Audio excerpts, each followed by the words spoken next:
Good evening, Chicago. Welcome to first place in the NFC North. How does that feel? Feels pretty darn good to me.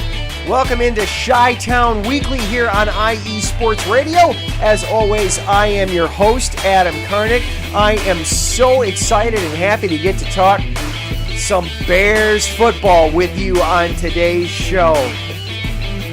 It wasn't necessarily the prettiest thing yesterday, but the Bears took care of business. They got the win in Carolina. They're 5-1, and thanks to a whooping that Tom Brady and the Buccaneers put on the Packers, the Bears are in first place. How about that? Yes, I know they're flawed. Yes, I know the offense isn't what we want it to be. It doesn't look like what other teams run. It doesn't look like what Patrick Mahomes and Andy Reid have got in Kansas City. I know all those things. But you know what?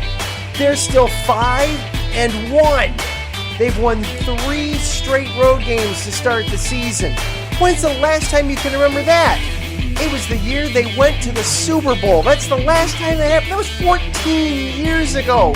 This is a good team. We're going to talk about that. I also want to talk a little bit about Matt Nagy, the play caller, versus Matt Nagy, the head coach. I know there's a lot of people out there right now that are not happy with Nagy and maybe even going so far as wanting to take his job from him. Pump the brakes on that. We'll talk about that. We'll discuss that a little bit and why I think we're confusing his two roles and why in one of them he's historically good. We'll get to that, then plus some other just fun news around the sports world today. This is Chi-Town Weekly on IE Sports Radio. Buckle up, let's have some fun.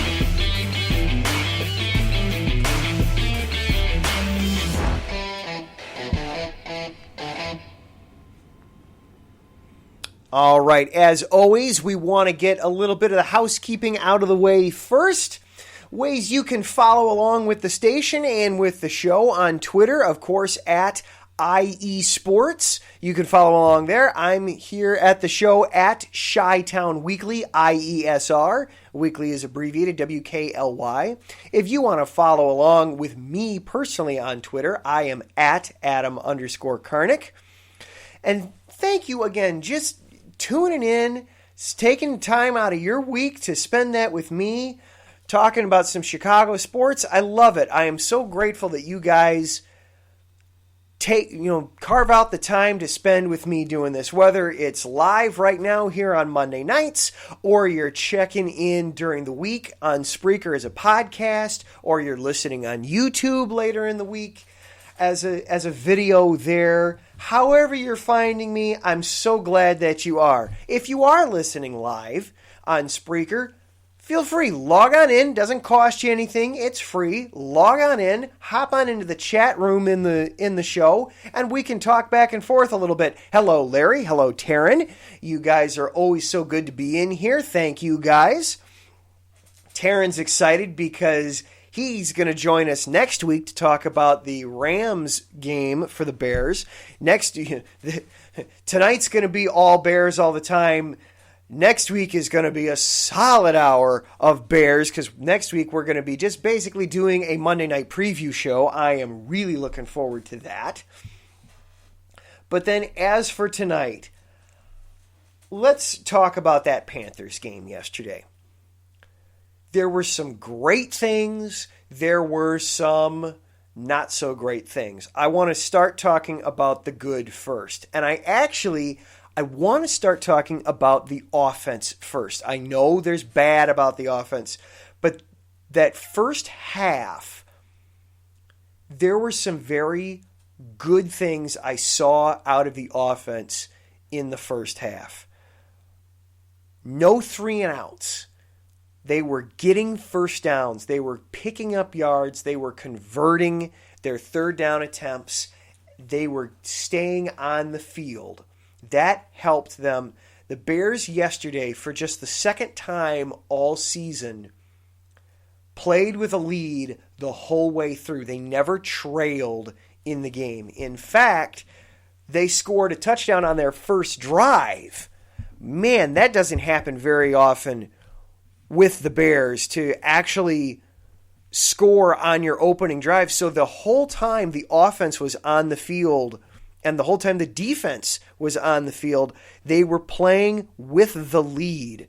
Yes, the offense got set up on a ridiculously short field thanks to the defense, thanks to the wonderful pressure that the Bears' defensive line is creating, and the way the game is just going for the offense and the defense, the way they're playing so well. I was just checking real quick. It was the second time this season that the Bears have actually scored a touchdown on their opening drive on offense, and you can see that make a difference with the defense. They're able to pin their ears back. They're able to play with a little bit more swagger and poise.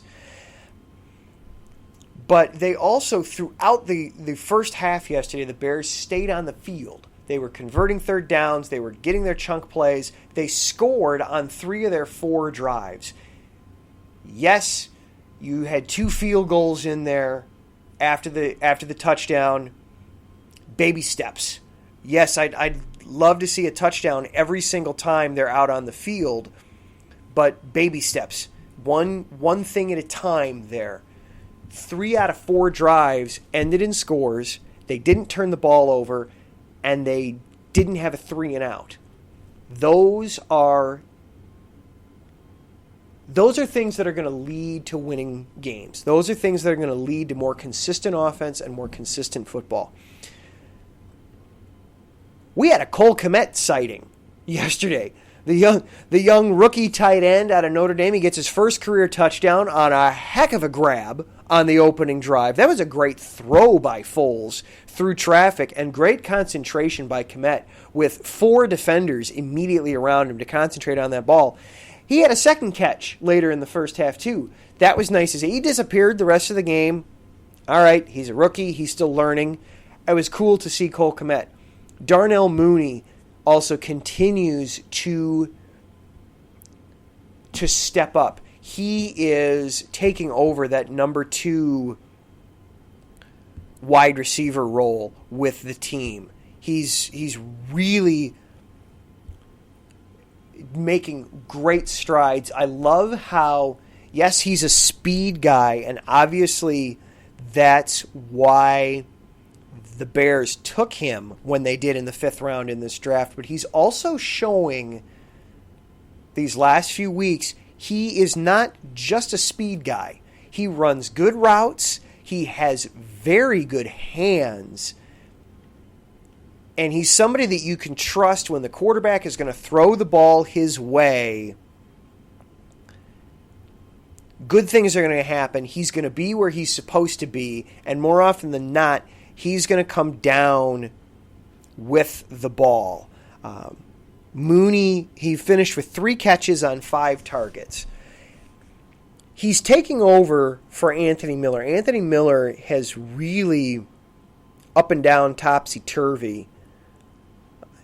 Isn't showing the strides that you'd like. I like how Darnell Mooney is stepping up and kind of filling those shoes a little bit. I'm liking what I'm seeing from Darnell Mooney. And then the defense. My goodness, the defense yesterday was so good. And really it was the secondary. For a lot of the first half, it was the secondary. You could see that Bridgewater was getting frustrated. He finished with 8 carries. I don't think they had a designed run in there for Bridgewater ever. It was due to he was dropping back to pass and nobody was open. Absolutely nobody was getting open. The secondary did a fantastic job. Kyle Fuller, Eddie Jackson, Tayshaun Gibson with the interception on the first drive, and then even rookie Jalen Johnson. Johnson got targeted the most out of those 4 guys. And Buster Screen out of the slot got targeted the most out of all of them. But you could tell that they wanted to pick on Jalen Johnson a bit there. They thought they had a mismatch there. And yeah, DJ Moore had some nice catches on Johnson. Johnson had some rookie mistakes, but he always recovered from them. He bounced back from them. And there were times where you could tell it was they were trying to pick on him, and he was up to the task. That he wasn't playing like a rookie out there. He is looking more and more like a veteran defender. And then in the second half, just the ability to take away the running game and to get after Bridgewater and force the Panthers into mistakes. 3 takeaways, 4 sacks, only allowing 1 touchdown on 3 red zone possessions for the Panthers. This defense is legit. They may have a bit of bend in them, but they do not break, even against teams that are hot like Carolina. And this is now 3 weeks in a row that the defense has not allowed an opponent to get over 20 points, that they've held an opponent down into the teens. You're going to win a lot of football games doing that. This is a good defense. Credit to Chuck Pagano for mixing things up, and just credit to the players for consistently executing. The arrow is pointing way, way up for this defense. Now for the ugly. The second half for the offense, Nick Foles in particular, the second half was just yuck. That interception by Nick Foles, my heavens, I do not know what he was thinking with that throw. You're inside the opponent's 20, inside the opponent's 25. You just got the ball thanks to a great hustle play from Akeem Hicks and Eddie Jackson punching the ball loose and making something good happen. And to immediately just throw up a wing and a prayer with no receivers in the area. And sure enough, it comes down as an interception. That was deflating.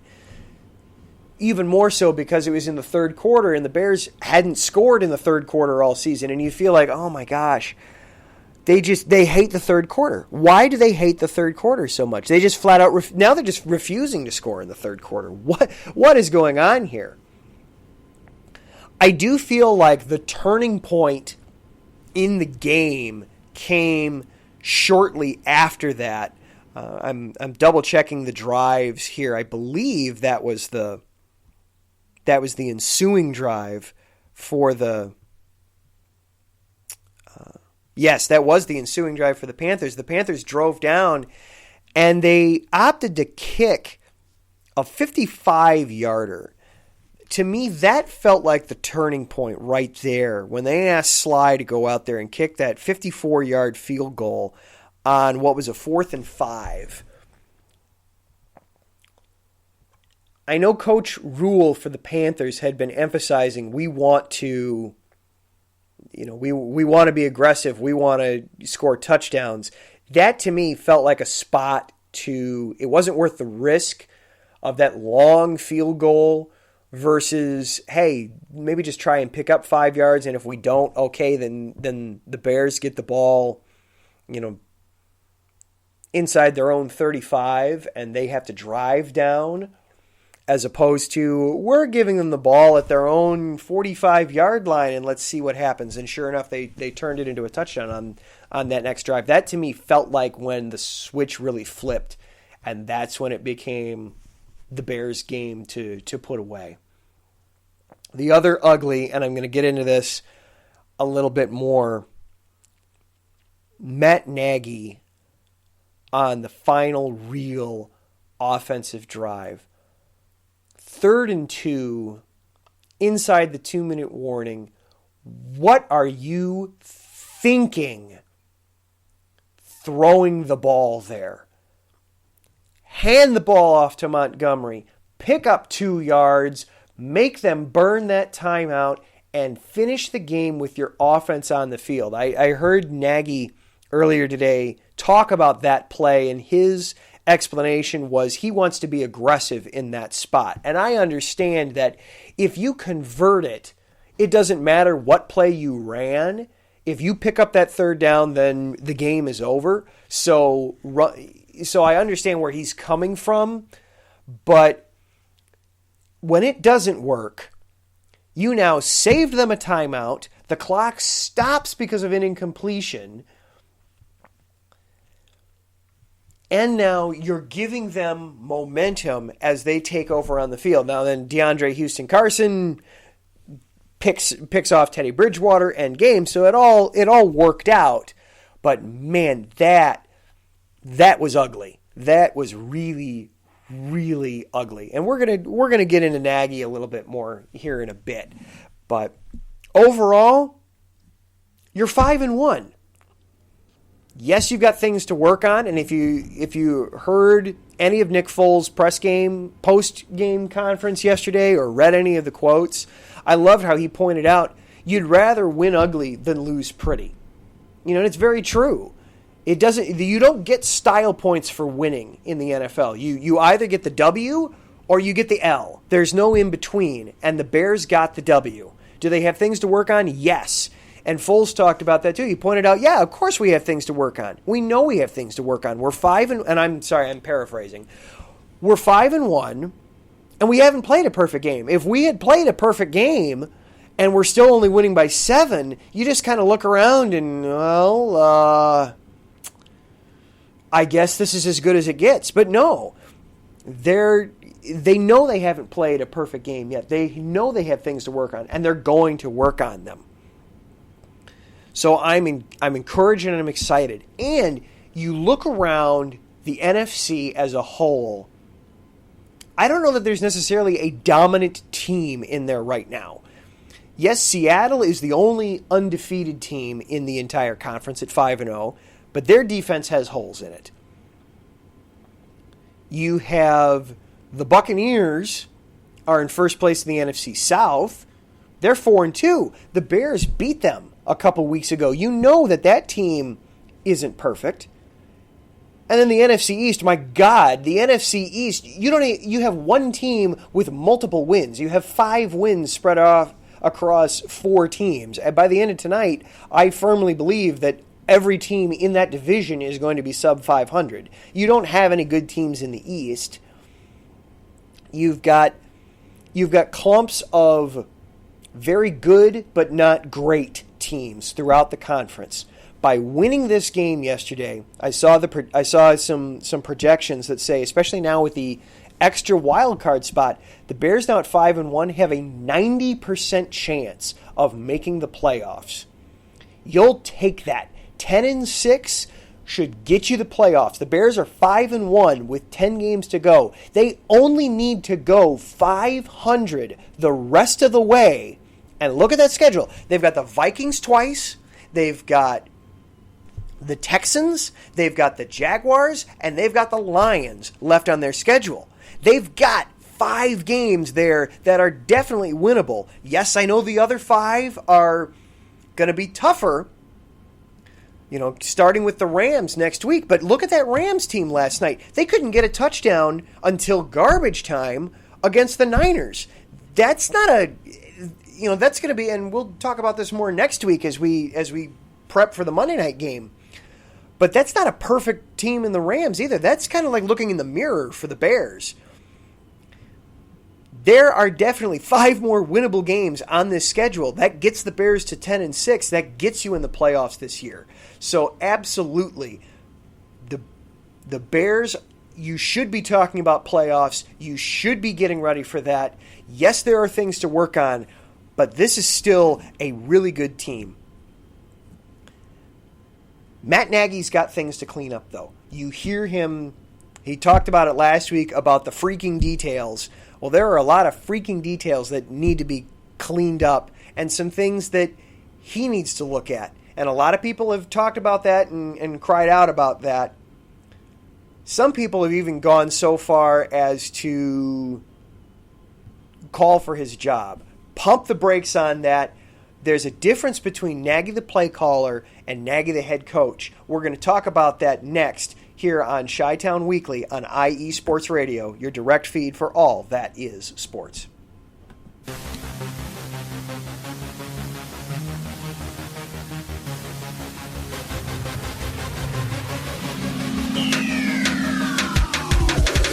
What's up, everybody? This is Taryn Rodriguez. Are you a fan of volleyball? Are you a fan of Thunderous Spikes? Then I have the show for you, Set Point, where I cover NCAA men's and women's volleyball, high school boys and girls volleyball, beach volleyball, and even professional volleyball. Catch the action every week here on IE Sports Radio, your direct feed for all that is sports.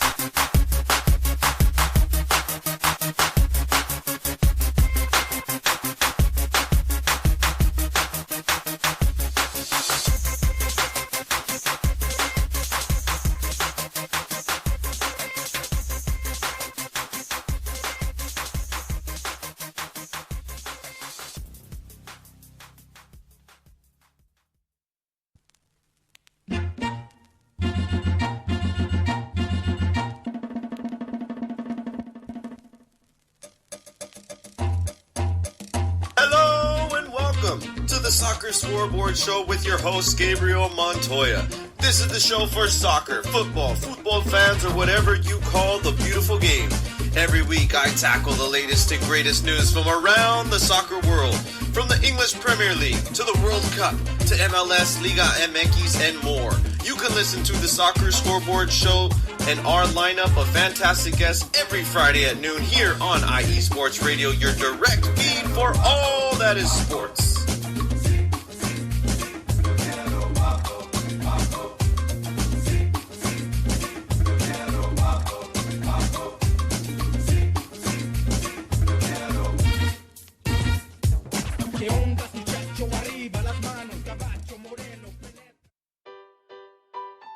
Hi everybody, it's Calvin here from USRN, here to give you an important message.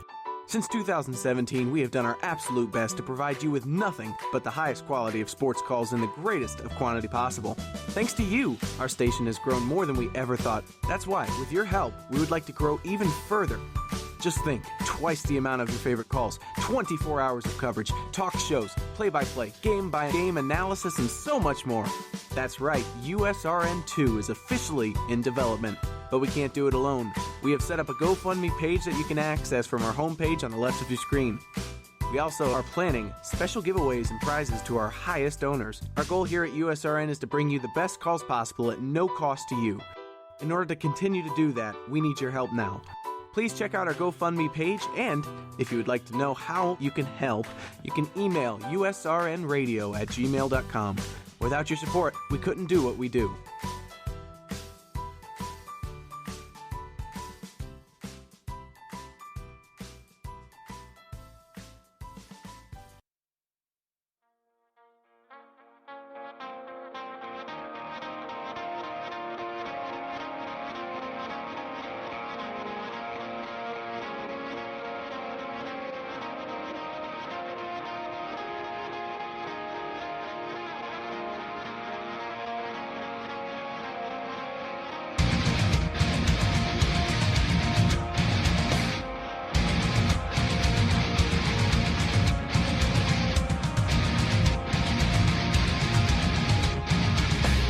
Hey sports fans, do you like wine?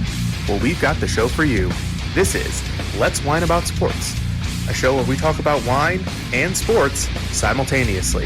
From the classic Cabernet Sauvignon all the way down to the grapes that you've never even heard of before. Oh yeah, we cover it all. And we'll talk about a little bit of sports as well. Football, hockey, collegiate, women's sports, it doesn't matter. We're going to talk about it all, and we're going to whine about it all. So join me Monday at 8 p.m. on IE Sports Radio, your direct feed for all that is sports.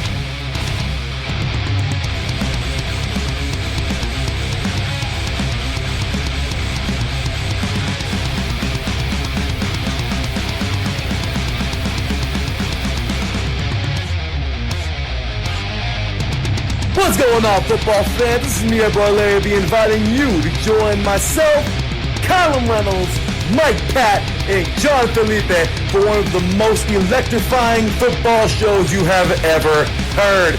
3 and Out, right here at IE Sports Radio. Recap of the week before, a preview of what's to come, and of course, 3 hardcore head-to-head prime-time face-offs each week. You don't want to miss it.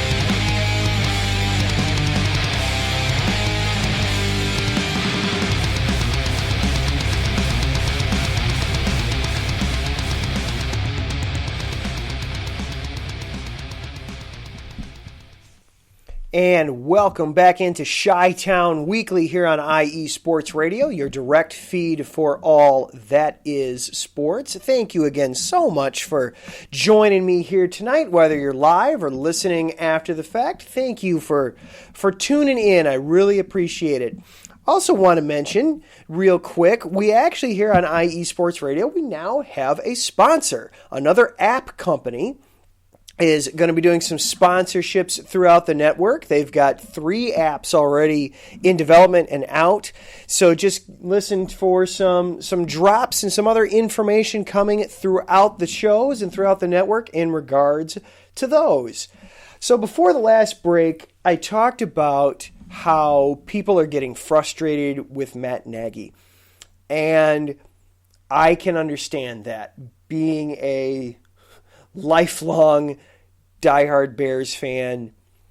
He was hired to try to bring the offense into the 21st century, and for the first 8 to 10 weeks back in 2018, it looked like he had. It looked like they had something with Trubisky, that they had something with this offense, that it really confused people and was hard to stop and was scoring, not necessarily at will, but it looked like it was on the cutting edge of something. And then Trubisky gets hurt in the Sunday night game against the Vikings, and really ever since then, the offense has just never looked the same, and Nagy has been very stubborn in his adjustment with that. He still wants to run the Andy Reid offense, even though he doesn't have the Andy Reid weapons. You know, he doesn't have a Patrick Mahomes. He doesn't have a Tyreek Hill. He certainly doesn't have a Travis Kelce. He doesn't have a Clyde Edwards-Helaire or a Kareem Hunt necessarily right now at running back, yet he's still trying to do those things. And that drives us nuts, especially because for a lot of Bears fans, I know myself included, we want to see more of a running attack. That's what we're used to seeing. It's what we like seeing. It's the football that we know. And Nagy only cares about running the football from Wednesday to Friday when the teams are practicing. Once they get out on the field on Sunday or Monday or Thursday or whatever the day of the week is that the game is, once they get out on the field, he forgets all about running the football. It's an obstacle to him. It's not productive to him. It's not the way he wants his offense to move the ball. And that drives us nuts. And sometimes very rightfully so. Again, the 3rd and 2 at the end of the game yesterday is a prime example. You need to run the ball in that spot. It's 3rd and 2. Hand the ball off to Montgomery. Tell your offensive line to just push through. There's a pile of burgers behind that defensive line. First guy to get to them gets the most of them, and just clear that spot out so your running back can get that first down. That's what we know. That's what everybody knows. And so when he doesn't do that and it doesn't work, it drives us bonkers. But there's 2 sides of Matt Nagy. There's the offensive play caller. There's the... And then There we go. I got Larry's. I mentioned cheeseburgers, and I got Larry's attention. All right, yeah. You know, you tell those offensive linemen, there's a pile of burgers on the other side of the defensive line. Clear that out. Go get them, boys. Go get it. That's what you know they need to do on those spots. And Nagy just doesn't want to do that. And to be fair, the Bears' offensive line struggled yesterday. They had a hard time keeping Foles clean. He didn't get sacked, but they had a hard time giving him a clean pocket to operate from, and they had a hard time opening running lanes for Montgomery. They only finished with 65 yards rushing. Montgomery had 58 of those. And Nagy, he tries to get too cute with his offense. He tries to get too cute with his play calls, where it's, okay, yeah, we know we need to get just a couple of yards, but I still want to spread everybody out. I still want to make them think one thing, and then we'll do the other. And it's sometimes you just need to take the simple option, and he doesn't like doing that. But you need to separate Nagy the play caller from Nagy the head coach. Nagy is in historic territory as a head coach. Here's what I mean. Yesterday was Nagy's 39th game as head coach of the Chicago Bears, including playoffs. He is now 25-14 in his 2+ seasons as head coach, in his time with the Bears. 25 wins in 39 games. He is the second fastest head coach to get to 25 wins in team history. The only coach that's been faster, George Halas, the founder of the NFL, Papa Bear himself, is the only coach that got to, in Bears history, that got to 25 wins faster. Papa Bear needed 32 games to get to 25 wins. That's ridiculous. Needs just 32 games to get 25 wins. That's absurd. Playing, in the first 2 years, it wasn't even called the NFL. It was the American Professional Football Association, but that's a history lesson for another time. Some other comparison. I'm going to give you a list of names here. And when I say this, the caveat is I'm not arguing that Nagy is better than any of these guys. I'm not arguing that Nagy is worse than any of these guys. I'm also not arguing that Nagy is going to turn into any of these guys. I'm simply pointing out that that Nagy got to 25 wins faster than all these other guys on this list. Sticking with the Bears, first of all. The last two guys to have this job, John Fox and Mark Trestman, between the two of them in 5 years of coaching the Bears, only combined to 27 wins. So he's going to tie them certainly by the end of the year. I hope he can get 2 more wins out of this season. Then we're having a whole other conversation if he doesn't. So he's gonna match the last two guys' combined win total here this season. No problem. Lovie Smith. Lovie Smith needed 43 games to get to 25 wins. So he was close. He was close. It was also in Smith's third season that he got there. But he needed 43 games. Mike Ditka. The coach, the Bears, 85. I know I got to make the obligatory 85 Bears reference here. Okay, I'm all done. I'm sorry for the accent. I know we got to reference everything to 85, the gloried year of 85. Ditka needed 44 games to get to 25 wins. All right, now let's look outside of the Chicago Bears organization. Nagy comes from the Andy Reid tree of head coaching. Reid needed 45 games to get to 25 wins. All right? So he's faster than Andy Reid. Bill Belichick, the guy that just about everybody rightly is saying is probably the top head coach in the league right now, certainly one of the top two. He needed 54 games to get to 25 wins.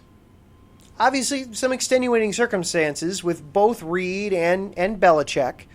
You know, Belichick in particular, he started off in Cleveland. You know, he didn't have a winning season until his third year there. And then a little bit of an older name, but still recent and good, and certainly a name that is up there in coaching, Bill Parcells. Bill Parcells also needed 54 games to get to 25 wins. Nagy is doing great things as a head coach. His players have bought in. He knows how to not mess up a good thing with the defense. He trusts his assistants to handle their responsibilities. He turns the defense over to Chuck Pagano or Vic Fangio, whomever the case may be, and lets them run the defense and trusts them to do the job. His players obviously fight for him. They play hard for him, and they get good results. I've heard people that they want to make the argument that, the Bears don't have any players. They don't have any good players. They don't have anything to work with. Okay, then that should be extra kudos to Nagy then for getting 25 wins out of a group that, I don't know who you look at, especially on offense, that's got good players. You know, Ryan Pace, and I'm not advocating for Pace's removal by any means, but Ryan Pace, the general manager, he's had, one first-round draft pick pay off in all the years he's been here? Roquan Smith has been the one guy. Otherwise, you're looking at Kevin White, out of the league. Mitch Trubisky, benched. Leonard Floyd with the Rams now, not even with the team anymore. Then they trade for Khalil Mack, and they don't have any first-round picks for a while. He's made mistakes in other rounds, too. Adam Shaheen instantly leaps to mind. You know, so Nagy hasn't exactly been set up with an all-star roster here. And yet, they find a way to win. It's not pretty, I'll grant you. Again, this team has flaws. They've got problems. They've got their things that they need to work out and work on. But at the end of the day, they win. And you can't even say, they're just beating up on bad teams when they win. The Panthers came in on a 3-game winning streak. Mike Davis was running over everybody. And Davis had this game circled because the Bears had cut him. They held Mike Davis in check. They held Teddy Bridgewater in check. Bridgewater had played very well against the Bears in his time. They confused and hampered Teddy Bridgewater. And the week before, they stopped Tom Brady, the GOAT, the guy that almost everybody says is the best quarterback to ever play the game. They beat him. They beat him up so badly that he forgot what down it was on the final play of the game. They're beating good teams. You can't make the argument that they're just beating up on bad teams. And they played the Colts tough. They were in that game at the end. Yes, overall, okay, I'll take that back. The score says they were in the game. The offense was never in that game. That was a bad game. But still, the defense held them in check, kept it respectable. So, with Matt Nagy, there's two sides of him. There's Matt Nagy, the offensive coordinator / play caller. He's got problems. That guy's got to change and adjust. You've got to look at him and seriously look in the mirror and, okay, I got to change some things up here. I've got to look at what I'm doing. But then you've got Matt Nagy, the head coach. He's doing something right. Don't don't throw out somebody that is a good leader just because he's struggling with a different part of the job. They've got other people on this coaching staff that are capable of calling plays. I understand why Nagy isn't going to hand over play calling duties. It's part of when he was hired on. He was told, hey, you're going to get to call plays. This is your offense. Nobody knows it better than you. Of course you're going to get to continue to call plays. And that was part of what attracted him to the job. And Nagy, I'm sure, if he hands over those play calling responsibilities and then they start having success, he won't get those play calling duties back. And he'll feel that reflects poorly on him. I don't necessarily agree with that, but that's a possibility there for him. So don't confuse Nagy, the play caller / time clock manager / offensive guru that is struggling, with Matt Nagy, the head coach, the guy that gets the most out of his players, and his players love him and will run through a brick wall for him. That's what you need your head coach to be. All right. That was a lot on Matt Nagy. That was a lot on the Bears. Let's take a little bit of a break. When we come back, we'll talk about some other things that were going on in the NFL. There were some other things that were kind of going on in the world of sports this week coming up. You know, some things in baseball. They're going to be playing a championship here starting this week. There was some hockey news that came out on a national level today. We'll kind of just put a bow on everything when we come back. This is Chi-Town Weekly here on IE Sports Radio, your direct feed for all that is sports.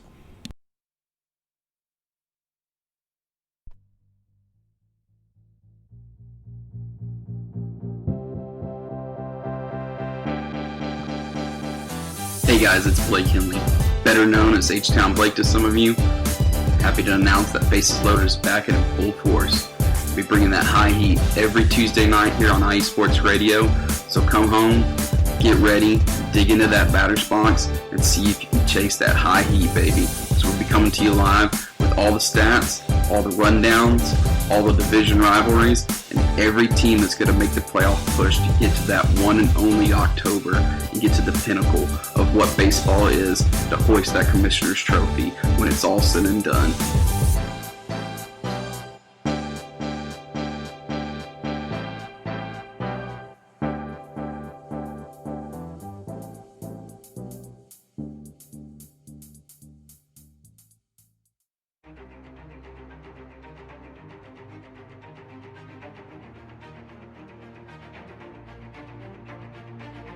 Hey USRN fans, do you have a product or company you're trying to promote? Look no further. USRN is teaming up with small local businesses trying to establish themselves via online promotion. Let us know if you're interested. Email us at usrnradio@gmail.com to learn more.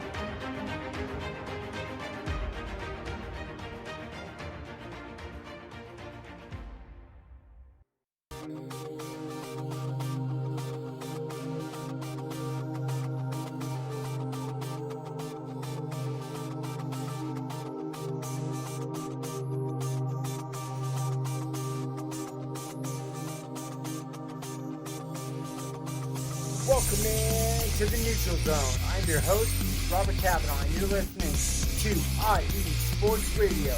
If you like big, nasty hits, if you like slap talk straight to the neck, if you like it when the gloves hit the ice and the big boys get down, then this is your show on IE Sports Radio. This is the Neutral Zone.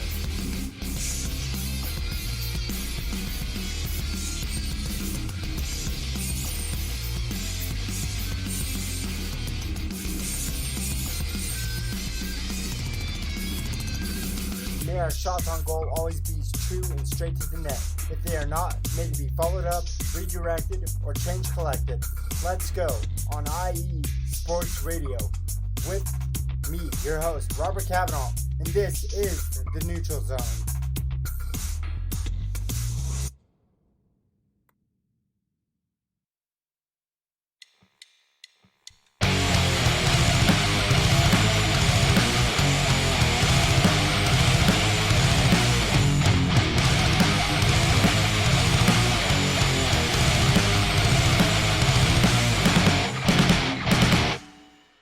College football, and do you want to hear a college football show dedicated to all that is college football, including junior college and the CCCAA and the NJCAA, the NAIA, and the NCAA, including Division III, Division II, Division I AA in the FCS, and Division I Single A in the FBS? Well then, look no further.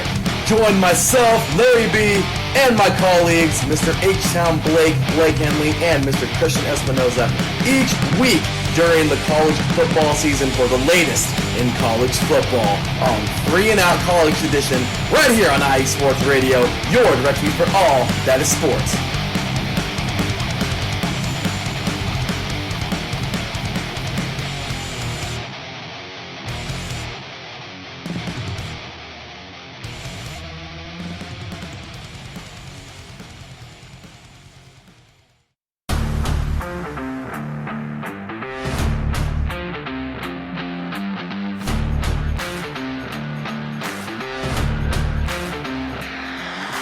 What's good, fight fans? It's your boy, Marcus Rose Great, here to give you what you want, here to give you what you need. Yeah, man. Yeah. I'm coming to you live, straight from your mama's basement with a crispy, awesome white tea. They're coming to you live every Tuesday at 10 p.m. Eastern Standard Time. Powered by IE Sports Radio, your direct feed for all that is sports.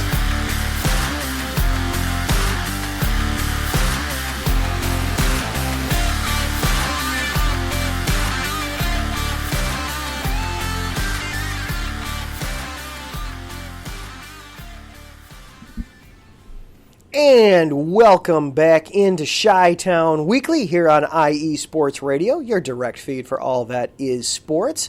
Wrap a bow up on that Matt Nagy segment a little bit. Taryn jumped in the chat with some thoughts there on Nagy. You know, he agreed that Nagy can get too cute and fancy, but at the same time thinks that, you know, people that want Nagy fired are delusional. Yes. And those are, in some ways, you just summed up the entire Matt Nagy experience in one. Nagy can drive everybody nuts by trying to be a little cute and trying to constantly be the smartest guy in the room and show you, oh, yeah, I'm going to outthink you. You know, you're thinking run. Everybody in the stadium's thinking run. I'm going to instead do a pass, but I'm going to make it look like a run play for as long as possible, or, you know, other cutesy, gimmicky things like that, where sometimes you just need to line up and just play football. With Nagy, and one other thought, too, on Nagy and the running game, there was one fear that I'd had when they switched from Trubisky to Foles. I had feared that part of the reason the Bears were running the ball so well in the first couple games and even into the Atlanta game, part of the reason they were running the ball so well was because Nagy was trying to hide Trubisky, and now that he had Foles, I don't need to run the ball again, and we're seeing that. So it's Nagy is being true to form in that regard. He's being true to himself when he's just not running the football. And for Bears fans, that drives us nuts because we're so used to running the football. That's what we've known. You know, you think of Chicago Bears offense, you think of players like Matt Forte, of Walter Payton, of Gale Sayers, Red Grange. You think of great running backs. You don't think of great quarterbacks because they never really had one. You don't think of outstanding wide receivers because they've never really had one. You don't think of great pass-catching tight ends because they've never really had one.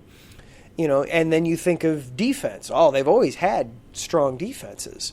So Nagy's trying to bring this team into the modern era. And some of that clashes with what Bears fans are just used to seeing. But don't lose sight of the fact that Nagy is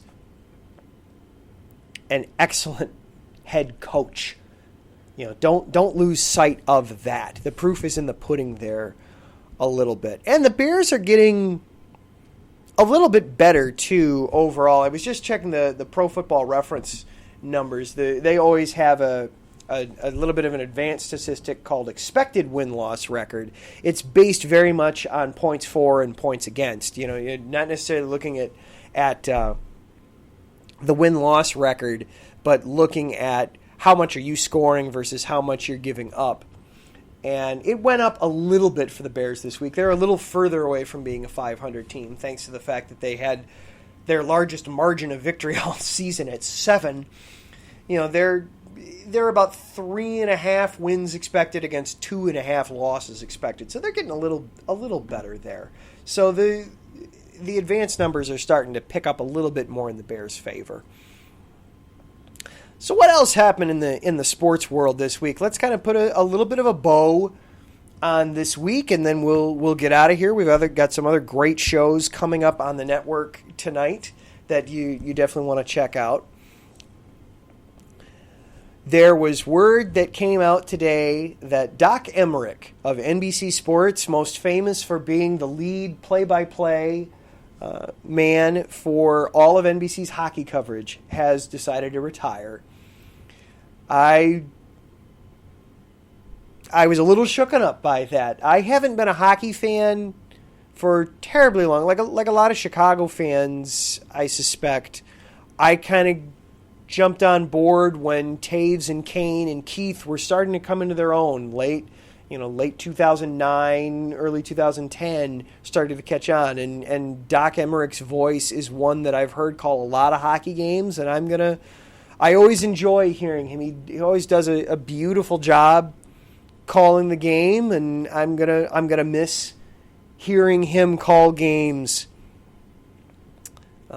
come next season, whenever it starts. Hopefully, New Year's Day is what they're targeting, and hopefully the NHL is able to make it. I'm going to miss hearing Doc Emmerich, but congratulations, Doc Emmerich, on your retirement, and I hope that it goes well for you. You stay safe and healthy and are able to look back fondness on a very long career. I heard him today say that he has been covering the NHL for 50 years. So well earned and well deserved. Congratulations, Doc Emmerich. The MLB has made it to the World Series.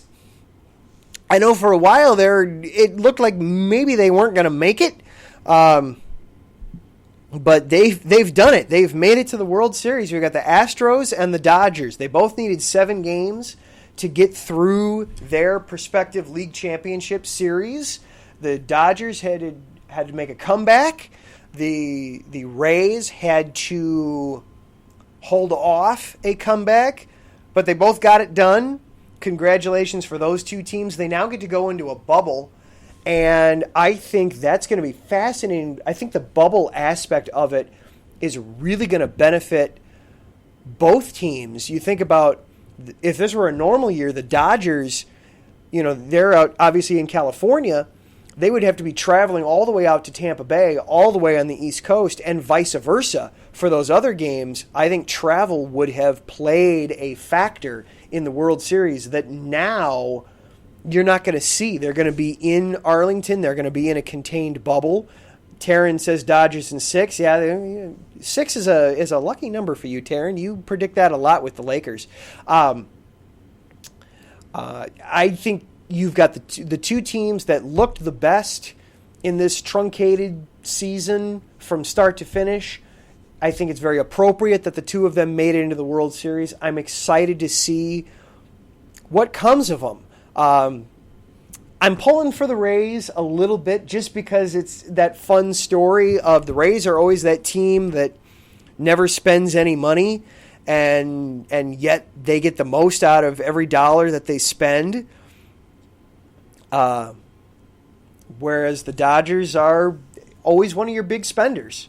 It's always one of your big spending teams. I saw earlier today that I think it's Kershaw and Mookie Betts combined, prorated, make almost as much as the entire Tampa Bay Rays team does. So it's going to be a fun dichotomy to watch those two teams go back and forth. The World Series starts tomorrow. Bases Loaded, I'm sure, is going to be talking about that, and this is a perfect segue there to talk about what's coming up on the network tonight. We've got coming up on IE Sports Radio tonight. Immediately following tonight, you're going to have Mike Pat on Let's Whine About Sports. You can listen to that on Spreaker. Also over on USRN on the MixLR app, you can hear Seth Eves do the Monday night call of the Cardinals-Cowboys game. I listened to a little bit of the earlier game today on my drive home. Very much liked that, being able to hear some Bills-Chiefs, even though I don't necessarily have satellite radio, to get to hear a live call of the game over the internet was really cool. So check that out. Seth does a good job with the calls there. He's got the Monday night call. And then later tonight on YouTube, on the IE Sports Radio YouTube channel, you'll have Phil Jones and Phil Robinson with the Unfiltered Truth. I'm sure they're going to be talking a lot of Raiders news and AFC West news. And then also check out tomorrow, Bases Loaded. We'll be doing all kinds of World Series talk, I'm sure, over on the StreamYard app. Lots of ways to keep up with all the awesome shows going on the network. Check them all out. Spread the love. That's what I got for you tonight. Thank you so much for tuning in and listening, and I'm glad that I could provide some entertainment for you during these always turbulent COVID times. I did hear that after the game yesterday, the Panthers have had some unconfirmed positive tests come back, so they may be shutting down their facility. The Bears will probably be following suit and shutting down their facility here for a day or two. We'll see what that leads to as we get ready for a fun Monday night matchup next week. Next week will be all Monday night preview. We're going to be diving deep heavily into this Bears-Rams matchup. I can't wait to share it with you. Taryn's going to be here to give us a Rams perspective. We're going to have lots to talk about. Everybody stay safe, stay healthy. Get ready to vote. If you've got your absentee ballots or your mail-in ballots, get cracking on those. If you're not, plan out your day so that you can go vote. That's so important. I don't care who you're going to be voting for, if it's Trump, if it's Biden, if it's a third party. Just get out there and do it. Stay safe, stay healthy. We'll talk to you next week. Thank you guys so much. This is Adam Karnick on Chi-Town Weekly. Catch you next time.